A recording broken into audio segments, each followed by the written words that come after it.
જગતનો તાત એ વરસાદના અભાવે અત્યારે ફરી એક વખત પીડિત બન્યો છે અને ફરી એક વખત જામનગરના ધ્રોલમાં વરસાદના અભાવે મગફળીનો પાક બરબાદ। મહા મહેનતે તૈયાર કરેલો પાક એ ખેડૂતનો બરબાદ થયો। ખેડૂતે ભારે નુકસાનનો પણ સામનો કરવો પડ્યો। પાક બચાવવો મુશ્કેલ બનતા ખેડૂતે લીધો આ કડક નિર્ણય।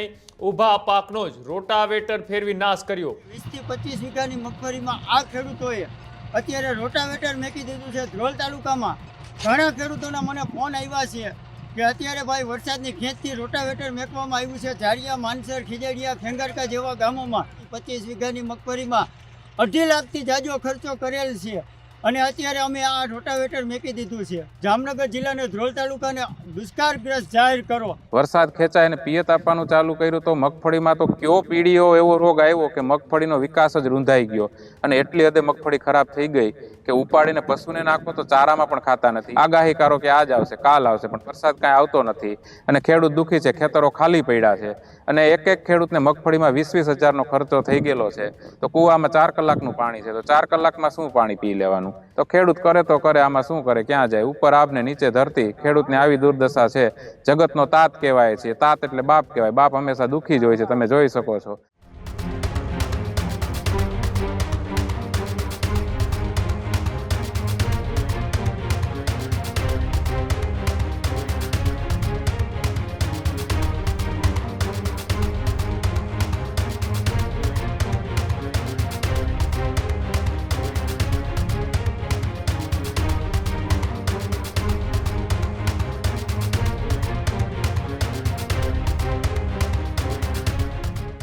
જગતનો તાત એ વરસાદના અભાવે અત્યારે ફરી એક વખત પીડિત બન્યો છે અને ફરી એક વખત જામનગરના ધ્રોલમાં વરસાદના અભાવે મગફળીનો પાક બરબાદ। ખીજડીયા ગામે ખેડૂતે ઊભા પાકમાં રોટાવેટર ફેરવ્યું।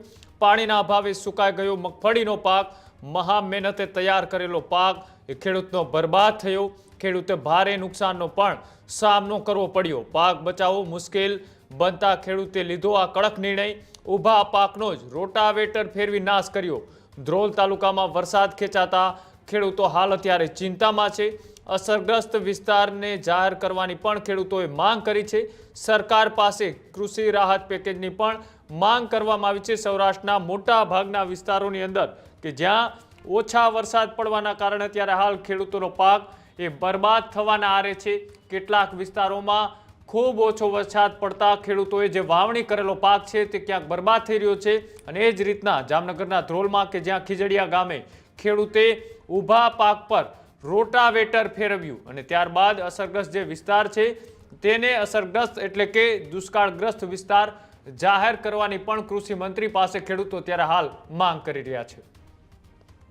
ધ્રોલ તાલુકાનું ખીજડીયા ગામ, જો કે મારું ગામ, અત્યારે આ ખેડૂતોએ વરસાદની અસર થવાથી મગફળી આખો પાક ફેલ થઈ ગયો છે। 20 થી 25 વીઘાની મગફળીમાં આ ખેડૂતોએ અત્યારે રોટાવેટર મેકી દીધું છે। ધ્રોલ તાલુકામાં ઘણા ખેડૂતોના મને ફોન આવ્યા છે કે અત્યારે ભાઈ વરસાદની ખેંચથી રોટાવેટર મેકવામાં આવ્યું છે। ઝાડિયા, માનસર, ખીજડીયા, ખેંગારકા જેવા ગામોમાં જે વરસાદની અસર છે પૂરેપૂરી।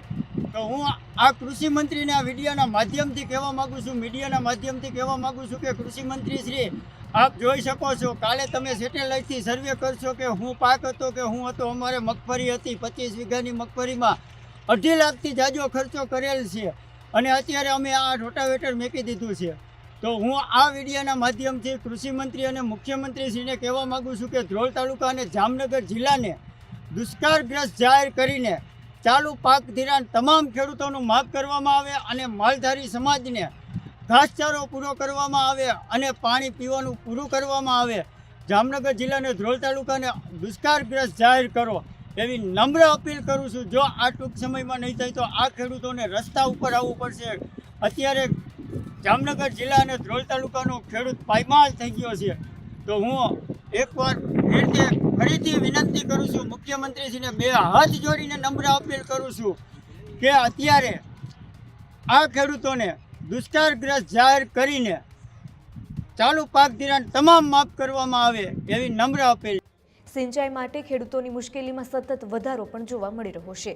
પાક નિષ્ફળ જવાની ખેડૂતોને ભીતિ પણ જોવા મળી રહી છે, જેમાં વરસાદની રાહમાં મેંદરડાના ખેડૂતો હજુ પણ જોવા મળી રહ્યા છે। ખેતી પાછળ કરેલો ખર્ચ જોખમમાં મુકાયેલો પણ જોવા મળ્યો, જેમાં અસરગ્રસ્ત પાકનો સર્વે કરવાની માંગ પણ ખેડૂતો દ્વારા કરવામાં આવી. ખેડૂતોની સરકાર પાસે રાહત વળતરની માંગ પણ હાલ જોવા મળી રહી છે.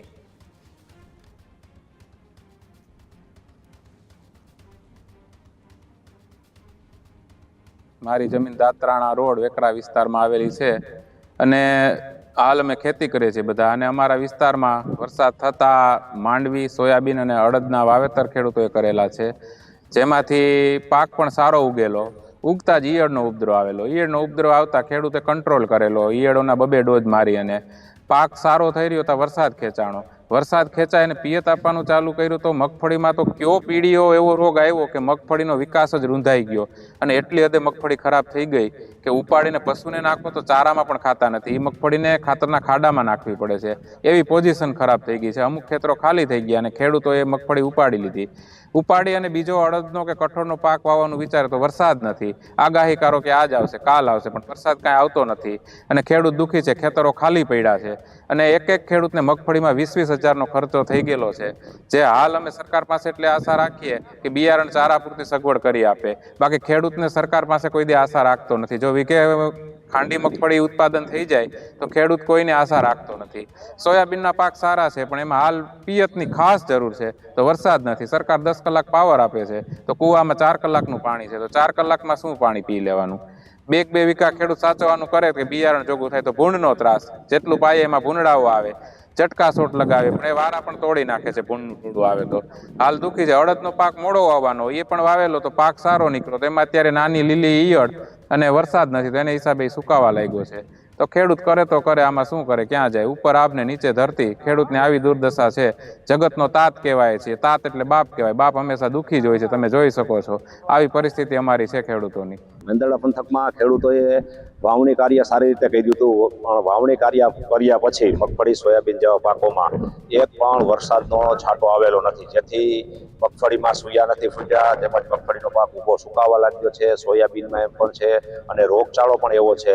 ઈયળો, થ્રિપ્સ જેવો એટેક છે, જેથી કરીને ખેડૂતો મોંઘી દવાઓ છાંટે છે ખર્ચા કરીને, તેમ છતાં કોઈ રિઝલ્ટ મળતું નથી. એથી ખેડૂતો સાવ અત્યારે પાયમાલ થઈ ગયા છે અને ખેડૂતો દેવાદાર બની રહ્યા છે.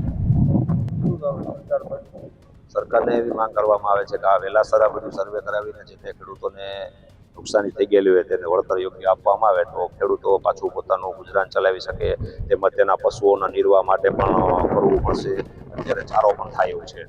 ખેડૂત ભાઈઓ છે ખેતરમાં ડ્રોન ઉડાવતા હોય છે ત્યારે આપણે એક પ્રશ્ન સતાવતો હોય છે કે જે આપણે અત્યાર સુધી જીપીએસ ટેકનોલોજીવાળા ડ્રોન વાપર્યા છે, જેથી કરીને મોબાઈલ ટાવર છે અથવા તો હાઈ ટેન્શન લાઇન પસાર થતી હોય, કોઈ વૃક્ષો હોય, ત્યારે જે જીપીએસ ટેકનોલોજીવાળા ડ્રોન છે એમાં ટકરાય અને ટ્રેસ થાય છે. પણ એગ્રીઓન લાવ્યું છે GNSS ટેકનોલોજી ડ્રોન, જેથી કરીને એ ડ્રોન છે એ કોઈ જગ્યાએ ટકરાય નહીં, પોતાની રીતે જ ડિસિઝન લે છે અને મૂવ થઈ જાય છે. જેથી કરીને GNSS ટેકનોલોજી ડ્રોન છે એ વાપરવાનો આગ્રહ રાખો.